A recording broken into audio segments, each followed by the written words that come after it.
Good day mga boss! Welcome po sa ating channel, Math Tutorials TV. In this video, we are going to transform exponential form to radical form and vice versa. Are you ready?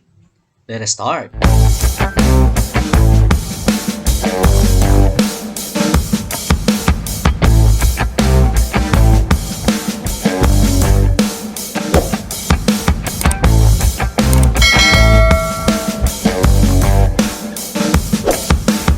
First is we are going to define what is a radical expression.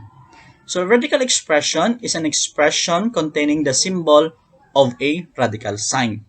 We can easily determine or identify a given radical expression with the presence of a radical sign. So pag may nakita kayong radical sign mga boss, ibig sabihin that given expression is a radical expression. So like this one, so nth root of a raised to m. With the presence of a radical sign, we can say that this is a radical expression. So before tayo pumunta on our discussion, we are going first to identify the different parts of a radical expression. So if we're going to take this as an example, nth root of a raised to m.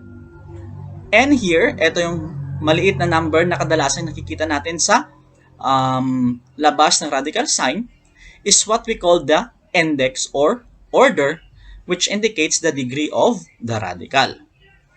Then, yung a raised to m, ito yung number or expression na nasa loob ng radical sign. This is what we call the radicand. And the exponent m in the radicand is what we call the power or exponent of the radicand.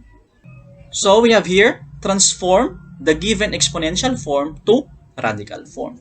So paano po ba ginagawa yung pag-transform ng exponential form to radical form? Madali lang yan mga boss. Say for example, number 1, we have 2 raised to 1/2. Okay?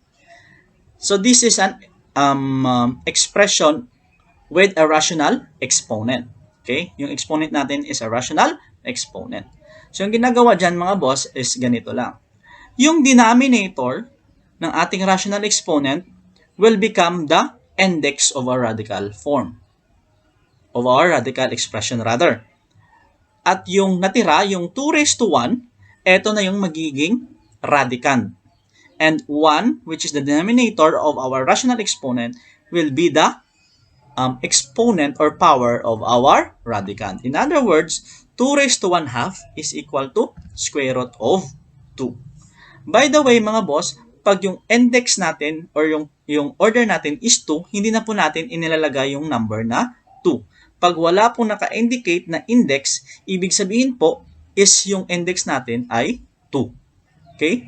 The smallest index is 2. Wala pong index na 1. Okay? So, the denominator 2 will be now the index. Yung natira 2 raised to 1 is the radicand. Hindi na po natin inilagay yung exponent na 1 kasi it is understood pag wala na pong nakalagay na exponent sa loob, it is understood that the exponent is 1. Therefore, 2 raised to 1/2 is square root of 2. Next, we have 3a raised to 2/3. So, the rational exponent here is 2/3 and our base is 3a. Okay? Ibig sabihin, ito po yung ating base na 3a because of the presence of the parentheses. So again, yung 3, which is the denominator of the rational exponent, will become our index. At yung natirang 3a at saka yung exponent na 2, which is the numerator of the rational exponent, will be now the radicand. So in other words, this is equal to, okay, ito yung 3, so magiging index. So it is now cube root of 3a quantity squared. Okay? After that, pwede po natin i-solve pa natin yung 3a squared or we're going to simplify it further.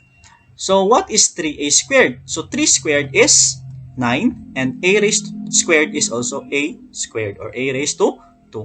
Therefore, this is equal to cube root of 9a squared. Next number is number 3. We have 3a raised to 2/3. So, ano yung pinagkaiba ng number 3 na expression sa number 2? Ito, yung base ng 2/3 ay a lamang. Bakit hindi kasali yung 3? Because wala pong parentheses. Unlike sa number 2, meron parentheses. It means to say that the base of 2/3 is 3a. Here, with the absence of parentheses, ibig sabihin, yung 2/3 lamang po is the base niya ay yung a. Hindi po yung kasali yung 3. Okay? Ibig sabihin, if you're going to transform this into radical form, yung itatransform na natin is yung a raised to 2/3 because ito lang po yung may rational exponent, hindi kasama yung 3.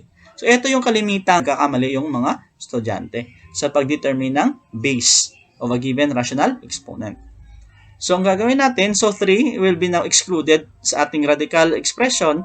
So, so ilalagay pa rin natin yung 3, pero sa labas na siya ng radical expression. So, you have here 3. Next, so ito yung denominator ng rational exponent which is 3. So, ito magiging index na siya. Then, yung natirang a at saka exponent na 2 will be now the radicand. So, we have now 3 cube root of a squared. Next, we're going to transform the given radical form to exponential form. Okay, baliktad naman mga boss. We are now given a radical form at ita-transform natin siya into exponential form. So, first, number 1, we have square root of 2. So, again, the index here, ano nga yung index pag wala nakalagay? Tama, the index is 2. Okay? So, the index now will become the denominator of our rational exponent. Then, what is the power of the radicand? Since walang nakalagay na power ang yung radicand, ibig sabihin 1 yung ating exponent. So, ito ay magiging 2 raised to 1/2. So, yung index, ito na yon, yung 2, sa denominator ng rational exponent. Yung power ng ating radicand is, ito na yung numerator ng ating rational exponent. At saka yung 2, ito na yung magiging base ng ating rational expression. Okay, number 2. We have cube root of 3a quantity squared. Okay? So again, yung index, ito yung magiging denominator ng ating rational exponent.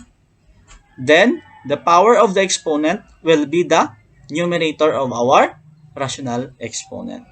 Then, ito yung natira is the base. Ito yung magiging base natin, which is the 3a. So, ito yung magiging 3a raised to 2/3. Okay? Next, number 3. We have 4th root of 8y raised to 6. Okay.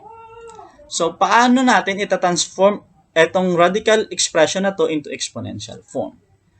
As you can see, yung 8 is a perfect cube. So, we can express 8 into a perfect cube. This is equal to 2 cube. Okay? So, bakit natin in-express yung 8 into a perfect cube? Kasi, yung y raised to 6, we can also express this into a perfect cube. Diba yung 6, we can factor that into 2 times 3. So, this is also y squared raised to 3. Okay? So, ginawa natin magkapareho yung kanilang exponent. Bakit natin ginawang pareho kanilang exponent? Para pwede natin silang ma-factor out yung parehong exponent upang ma-determine natin yung power of the radicand or the exponent of the radicand. So, in this case, if a-factor out natin yung 3, eto na siya. So, yung matira sa loob is 2y squared.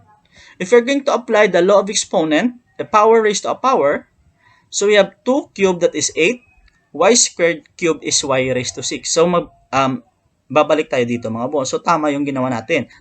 Pinactor lang natin yung common na exponent ng 8 at saka y raised to 6. Okay? So, after that, pwede na natin itong i-transform into exponential form.